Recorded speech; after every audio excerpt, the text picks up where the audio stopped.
first investment vehicle we learn is you go to work and get a job, and that's what you do if you want to make money. And for me, what opened my eyes was when I actually was 12, a little bit older than your daughter, and I was selling candy door to door. And I saw how sales, that being a better salesperson would accelerate my income. I mean, I would come home at 12 years old with 30, $40 in my pocket. That was a lot of money back then. It's a lot of money now, you know? And what I wasn't introduced to is what your daughter's introduced to, which is this idea that she bought this Roblox stock for, what'd you say, 49 dollars, and the price goes up to 125, and so her money almost triples. Actually, that's almost tripling. It is. Yeah. And she didn't do anything. All she did was make an investment decision.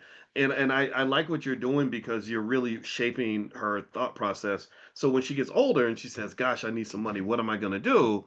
She doesn't have to pick option A. Think about how many young people are like, guess I got to get a job. I got to get a second job, right? Your daughter's going to say, no, I could get a job, or I could invest, or I could learn to sell, or I could do, you know what I mean? Like there's so many different options there, right? So let me ask you this. So in terms of, let's talk about, let's go to, since you got so many good things going on, let's go to Black on the Platform. One of the, so what drove you to create Black on the Platform? And the website is blackontheplatform.com. Is that right?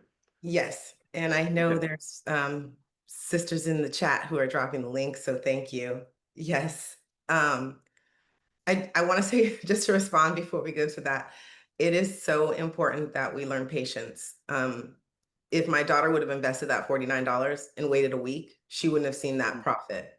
So it taught her what you've been teaching us through this process is delayed gratification.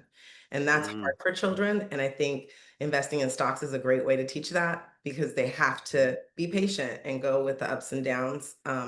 They also learn about the stock and the company. And so they're conscious consumers as we go through the investment process. So, yeah. I like that. I like Yeah, that a lot.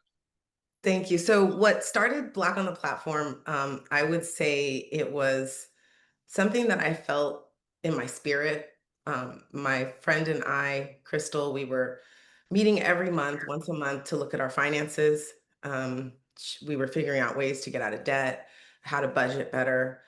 Then we would Mm, also shift our attention to our skincare, our hair care, what products are working well for us and our daughters. We then started talking about like dressing up for work, changing, giving ourselves a glow up. And I was like, we need a space where it's a one-stop shop. Like we don't need to like piecemeal all these different needs together. I said we as whole people have we need, spiritual guide because we would pray together. We needed like all of it. We needed spiritual, we needed mental, we needed education. We would talk about all these different areas in our lives. And I said, it would be great if we had a space for at the time, I was just thinking about women, Black women, and coming together like The View and sitting around like a table and sharing best practices on being, a functioning grown up, like being an adult and being a mom and being a wife and being a daughter and all the roles and different hats we have to play. I'll hear some of my sisters in the sisterhood say, I'm tired of being a strong Black woman. Like, can we get some, when do we get to exhale, you know, um, mm. just so that fostered the idea in me that I wanted to make sure that I met the needs of all the dimensions of wellness. And so I started charting it out. And then I thought, okay, so what do we need under each category? And then I said, well, we need a space to go to.